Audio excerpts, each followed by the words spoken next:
सनातन संस्कृति में करोड़ों देवी देवताएं हैं, मनुष्य जिनकी आराधना करते हैं, परंतु आपने कभी यह सोचा है कि देवता किनकी स्तुति व आराधना करते हैं? यह प्रश्न आपके मन में अवश्य आता होगा। सनातन संस्कृति में माता गायत्री को एक विशेष स्थान प्राप्त है। आज की प्रस्तुति में हम इन्हीं के विषय में चर्चा करेंगे। माँ गायत्री एवं गायत्री महामंत्र की महिमा जानने के लिए वीडियो को अंत तक देखें व चैनल को सब्सक्राइब अवश्य करें। अधिक समय न लेते हुए आरंभ करते हैं।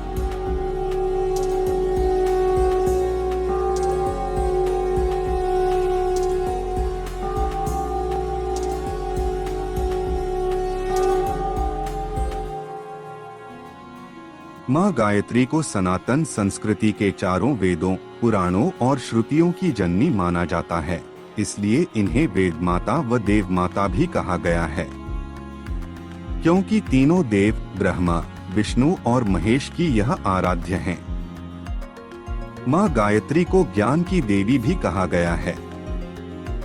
माता अपना गान व आराधना करने वाले साधक के शरीर और प्राणों का त्राण करती है, इसलिए इन्हें गायत्री कहा जाता है। सनातन संस्कृति में 4 प्रमुख आधारशिलाएं हैं, जिसमें गायत्री, गीता, गंगा और गौ हैं। माँ गायत्री आयु, प्राण, शक्ति, कीर्ति, धन और ब्रह्म तेज प्रदान करने वाली देवी हैं। इनकी उपासना से मनुष्य को यह सब सरलता से प्राप्त हो जाता है। 3 पदों से युक्त माँ गायत्री को वेद अथवा ब्रह्मा का मुख मानना चाहिए। मुख्यतः इनके 3 स्वरूप हैं।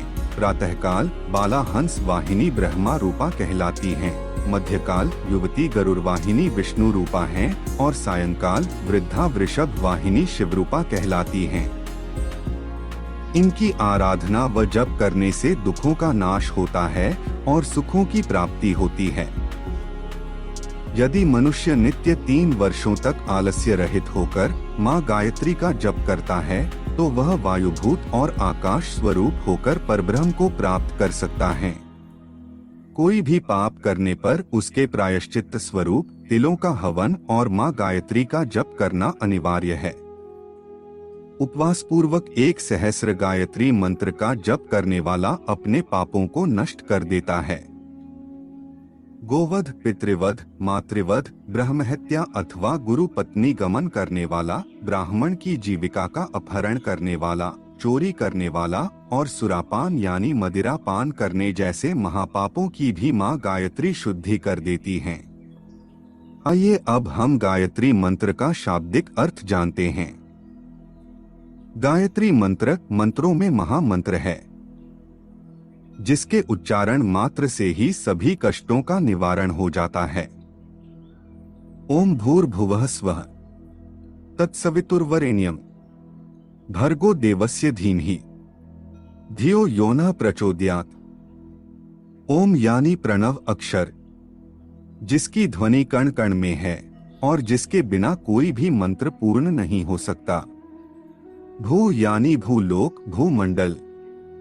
भुवा यानी अंतरिक्ष लोक, गृह मंडल। स्व यानी स्वर्ग लोक और अंतरिक्ष में बहती हुई आकाश गंगाएं। तत् अर्थात वह परमात्मा। सवित अर्थात सूर्य। वरेण्यम जो संपूर्ण तेजों से श्रेष्ठ परम पद स्वरूप और वंदना करने योग्य है। भर्गो यानी प्रकाश का। देवस्य देवताओं का। धीमहि यानी ध्यान करते हैं। धियो यानी बुद्धि। यो जो की न हमारी। प्रचोदयात् अर्थात सन्मार्ग पर प्रेरित करें। इसका संपूर्ण अर्थ है हमारा पृथ्वी मंडल, ग्रह मंडल, अंतरिक्ष मंडल तथा सभी आकाश गंगा की गतिशीलता से उत्पन्न महान शोर ही ईश्वर की प्रथम पहचान व प्रणव अक्षर ओम है, और वह परमात्मा जो अनेकों प्रकाशों के रूप में प्रकट है, वह वंदनीय है।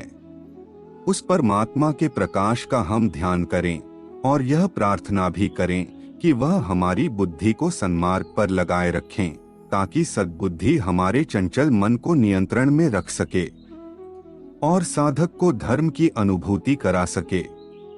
इसके अतिरिक्त मां गायत्री मंत्र के 24 अक्षरों के अधिष्ठात्री देवता क्रमशः यह हैं: अग्नि, वायु, रवि, विद्युत, यम, जल, गुरु, पर्जन्य, इंद्र, गंधर्व, पूषा, मित्र, वरुण, त्वष्टा, वसुगण, मरुदगण, चंद्रमा, अंगिरा, विश्वदेव, अश्विनी कुमार, प्रजापति सहित समस्त देवगण, रुद्र, ब्रह्मा और विष्णु। इन सभी की शक्तियां गायत्री मंत्र में कार्य करती हैं। इसलिए गायत्री मंत्र का जप करते समय इन सभी देवताओं का ध्यान करना चाहिए। सनातन धर्म में गायत्री मंत्र को विशेष मान्यता प्राप्त है। कई शोधों द्वारा यह भी प्रमाणित किया गया है कि गायत्री मंत्र के जाप से बहुत सारे लाभ होते हैं, जैसे मानसिक शांति, मुख पर चमक, सुखों की प्राप्ति, क्रोध कम आना और बुद्धि का तीव्र होना आदि। इसलिए हमें गायत्री मंत्र का जाप अवश्य करना चाहिए। आज के लिए केवल इतना ही। हम आशा करते हैं कि हमारी प्रस्तुति आपको पसंद आई होगी। अपने विचार अभिव्यक्त करने के लिए कमेंट करें, वीडियो को शेयर करें, वह चैनल को सब्सक्राइब करें। तब तक के लिए जय जय श्री राम।